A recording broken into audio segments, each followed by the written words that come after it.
नमस्कार, स्वागत है आपका आपके अपने channel health and medicine Hindi में। आज के वीडियो में मैं आपको रिंगवर्म यानी कि दांत के इलाज के बारे में बताऊंगा और साथ ही साथ हमें किन किन बातों का ध्यान रखना है उसके बारे में भी बताऊंगा। तो बिना देरी किए आज के वीडियो की शुरुआत करते हैं। सबसे पहला ट्रीटमेंट ऑप्शन है ओटीसी ट्रीटमेंट। ओटीसी का मतलब है ओवर द काउंटर।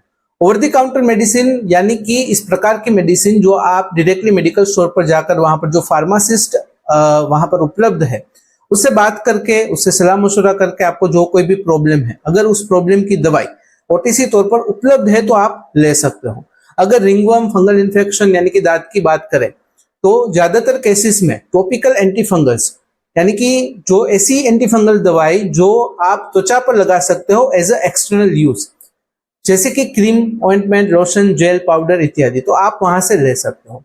अगर जो इन्फेक्शन है, फंगल इन्फेक्शन है, बहुत ही माइनर है, बहुत ज्यादा फैला हुआ नहीं है, तो टॉपिकल एंटीफंगल से ठीक हो जाता है। अगर ड्यूरेशन की बात करें तो इस प्रकार की टॉपिकल एंटीफंगल दवाई आप दिन में 1 से 2 बार लगा सकते हो 2 से 4 हफ्तों तक। अगर एंटीफंगल एजेंट्स की बात करें तो टॉपिकल एंटीफंगल्स में कीटोकोनाजोल, क्लोट्रिमाजोल, मिकोनाजोल, टर्बिनाफिन इत्यादि का समावेश होता है। दूसरा ट्रीटमेंट ऑप्शन है प्रिस्क्रिप्शन ट्रीटमेंट। आपने जो ओटीसी मेडिसिन ली है, अगर उससे फंगल इन्फेक्शन ठीक नहीं हो रहा है या फिर फंगल इन्फेक्शन ज्यादा फैला हुआ है, मॉडरेट टू सीवियर है, तो ऐसे केसेस में आपको कंपलसरी स्किन केयर एक्सपर्ट यानी कि जो एमडी स्किन होते हैं उसके पास, इस प्रकार के डॉक्टर के पास जाना काफी जरूरी होता है। डॉक्टर जो डायग्नोसिस करके आपको प्रिस्क्रिप्शन लिख कर देते हैं, मेडिकल स्टोर पर जाकर आप दवाई परचेस करके उसका सेवन कर सकते हो। यह जो भी प्रिस्क्रिप्शन ट्रीटमेंट है उसमें टॉपिकल एंटीफंगल के साथ ओरल एंटीफंगल का भी समावेश होता है। अगर टॉपिकल एंटीफंगल की बात करें तो उसमें इकोनाजोल और ऑक्सीकोनाजोल का समावेश होता है, और अगर ओरल एंटीफंगल की बात करें तो उसमें फ्लुकोनाजोल, इट्राकोनाजोल, ग्लिसोफिल्विन, टर्बिनाफिन इत्यादि का समावेश होता है। अगर ड्यूरेशन की बात करें तो टॉपिकल एंटीफंगल दिन में 1 से 2 बार 2 से 4 हफ्तों तक लगाना है, और अगर ओरल एंटीफंगल की बात करें तो दिन में 1 बार 2 से 4 हफ्तों तक उसका सेवन करना है। अगर फंगल इन्फेक्शन नाखून में फैला हुआ है तो उसे ठीक होने में 7 से 12 हफ्ते तक लग सकते हैं। अब बात करते हैं कुछ सपोर्टिव मेजर्स के बारे में। मेडिसिनल ट्रीटमेंट के साथ साथ कुछ सपोर्टिव मेजर्स का भी ध्यान रखना है ताकि मेडिसिनल ट्रीटमेंट थोड़ी फास्ट हो जाए। सबसे पहले तो आपको हाइजीन का ध्यान रखना है, आपको अपने शरीर को साफ रखना है, अपने आसपास की जगह को साफ रखना है, अपने बिस्तर को साफ रखना है। खास करके जिस जगह पर इन्फेक्शन हुआ है उस अफेक्टेड एरिया को क्लीन एंड ड्राई रखना है ताकि इन्फेक्शन ज्यादा फैले नहीं। आपकी जो भी पर्सनल चीजें हैं, आपके कपड़े, टॉवेल, नैपकिन, रुमाल, स्पोर्ट्स वेयरेबल, शेविंग का सामान इत्यादि को दूसरों के साथ शेयर नहीं करना है, और दूसरों की जो भी पर्सनल चीजें हैं उसे भी आपको यूज नहीं करना है ताकि इन्फेक्शन फैले नहीं।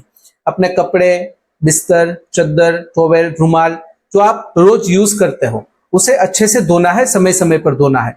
उसे धोते वक्त आप एंटीसेप्टिक लिक्विड का भी इस्तेमाल कर सकते हो ताकि अगर कोई जर्म्स है तो वो भी वहां से निकल जाए।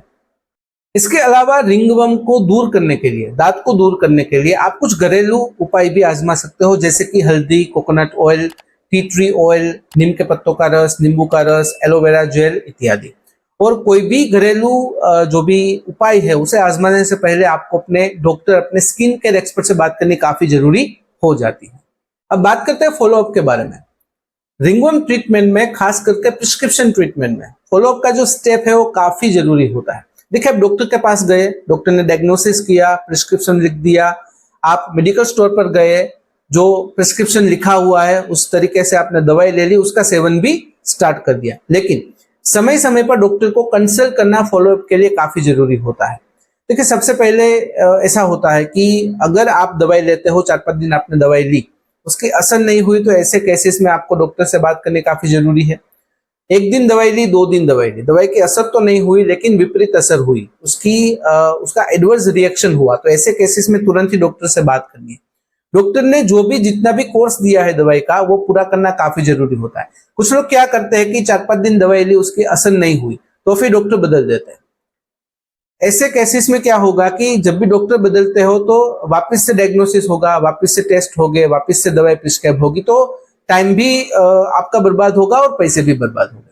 इससे अच्छा है कि जो डॉक्टर से आपने कंसल्ट किया है उसके साथ आप जुड़े रहें।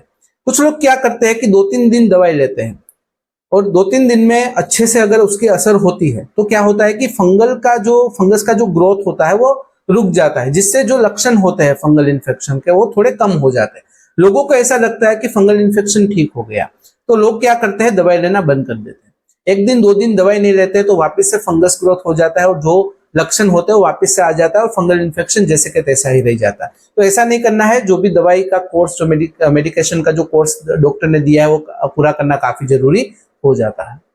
अब बात करते हैं कुछ स्पेशल कंसिडरेशन के बारे में।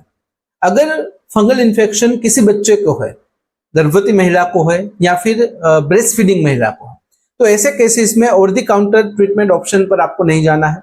आपको अपने स्किन केयर एक्सपर्ट से, अपने डॉक्टर से बात करके ही प्रिस्क्रिप्शन बेस्ड मेडिसिन का ही सेवन करना है, जिससे क्या होगा कि डोज में जो वेरिएशन है वो नहीं होगा। साथ ही साथ जो ड्रग टू ड्रग इंटरेक्शन है, एडवर्स ड्रग रिएक्शन है, फिर जो साइड इफेक्ट्स है, उससे होने वाले नुकसान से आप बच सकते हो। तो यह थी जानकारी रिंगवर्म यानी कि दांत के इलाज के बारे में, और साथ ही साथ किन बातों का आपको ध्यान रखना है उसके बारे में। तो फिलहाल इस वीडियो में बस इतना ही। आज का वीडियो ध्यान से देखने और सुनने के लिए आपका धन्यवाद। जय हिंद, जय भारत।